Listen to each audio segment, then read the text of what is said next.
विधानसभा घेराव के ऐलान के बाद हेमंत सरकार घबरा गई है। एक तरफ प्रशासन कार्रवाई और करियर खराब करने की धमकी दे रहा है, दूसरी तरफ मुख्यमंत्री सोरेन छात्रों को आश्वासन पर आश्वासन दे रहे हैं। और अब विधानसभा घेराव से पहले छात्रों की बात, छात्रों के साथ एक अभियान भी शुरू हो चुका है।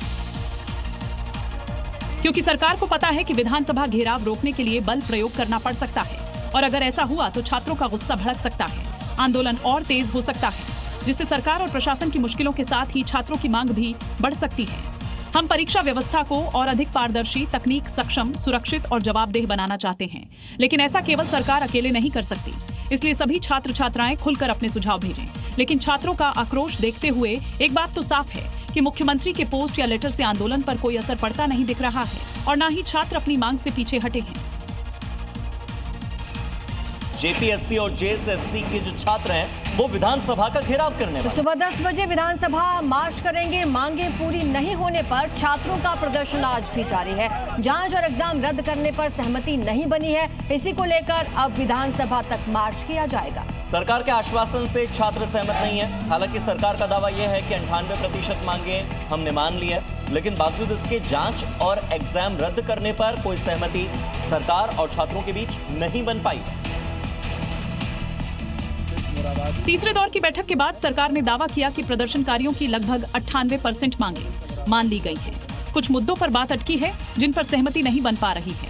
जेपीएससी-पीटी परीक्षा रद्द करने पर सरकार ने सहमति जता दी है, जबकि जेएसएससी-सीजीएल परीक्षा रद्द करने को लेकर सहमति नहीं बन सकी है। रिटायर्ड जज की अध्यक्षता में जांच कराने की बात कही है।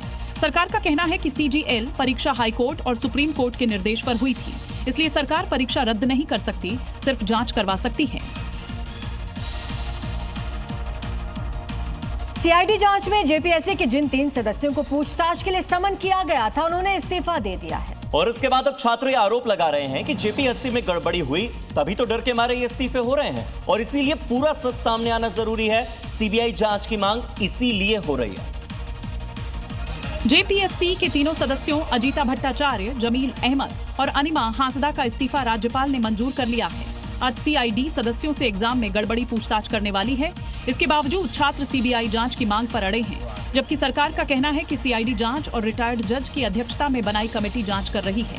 लेकिन छात्रों का कहना है कि सीआईडी जांच में सिर्फ छोटी मछलियों को पकड़ा जा रहा है। सीबीआई जांच होगी तो इनकी जो बड़ी मछली है वो निकल के आएगी, तो इसलिए हमें सीबीआई जांच चाहिए। और रांची से बड़ी अपडेट सामने आ रही है कि छात्रों के प्रदर्शन को देखते हुए आज अलर्ट है। विधानसभा के पास धारा 163 लागू की गई है। तमाम तैयारियां भी की गई हैं, बैरिकेडिंग की गई है, विधानसभा परिसर की सुरक्षा बढ़ाई गई है। तस्वीरें देखिए। शांतिपूर्ण प्रदर्शन की हालांकि अपील की गई है। धारा 163 लागू कर ली गई है और सुरक्षा के तमाम बंदोबस्त वहां पर है। प्रदर्शनकारी छात्रों के विधानसभा घेराव के ऐलान के बाद विधानसभा के चारों ओर कंटीले तारों वाली बैरिकेडिंग लगाई गई है। आसपास और रास्तों पर पुलिस फोर्स तैनात है। दूसरे जिलों से भी फोर्स बुलाई गई है, क्योंकि छात्रों ने साफ कर दिया है कि हम अपनी किसी भी मांग से समझौता नहीं करेंगे, आंदोलन जारी रखेंगे और विधानसभा का घेराव करेंगे, जिसके लिए झारखंड के अलग अलग इलाकों से छात्रों के रांची पहुंचने का सिलसिला जारी है। हमारे साथ पूरी तरह से न्याय नहीं हुआ है। न्याय भी अगर आप दे रहे हो तो आधा दे रहे हो तो उससे कुछ होगा नहीं। न्याय भी देना है तो पूरी तरह से अब हम न्याय लेंगे, क्योंकि देखिए हम इसके हकदार है।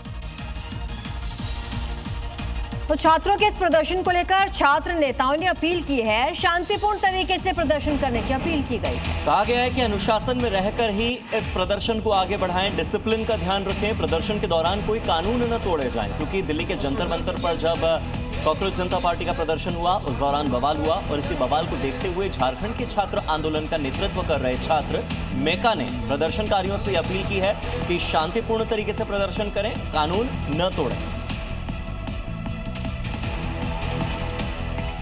तो छात्रों के आंदोलन जारी रखने और विधानसभा घेराव के ऐलान के बाद सरकार और प्रशासन की चिंता बढ़ चुकी है। इसके बाद प्रशासन ने विधानसभा के 750 मीटर के दायरे में बीएनएस की धारा 163 लागू कर दी। प्रदर्शनकारी छात्रों के विधानसभा घेराव के ऐलान के बाद विधानसभा के चारों ओर कंटीले तारों वाली बैरिकेडिंग लगाई गई है। आसपास और रास्तों पर पुलिस फोर्स तैनात है। दूसरे जिलों से भी फोर्स बुलाई गई है, क्योंकि छात्रों ने साफ कर दिया है कि हम अपनी किसी भी मांग से समझौता नहीं करेंगे, आंदोलन जारी रखेंगे और विधानसभा का घेराव करेंगे, जिसके लिए झारखंड के अलग अलग इलाकों से छात्रों के रांची पहुंचने का सिलसिला जारी है। हमारे साथ पूरी तरह से न्याय नहीं हुआ है। न्याय भी अगर आप दे रहे हो तो आधा दे रहे हो तो उससे कुछ होगा नहीं। न्याय भी देना है तो पूरी तरह से अब हम न्याय लेंगे, क्योंकि देखिए हम इसके हकदार है।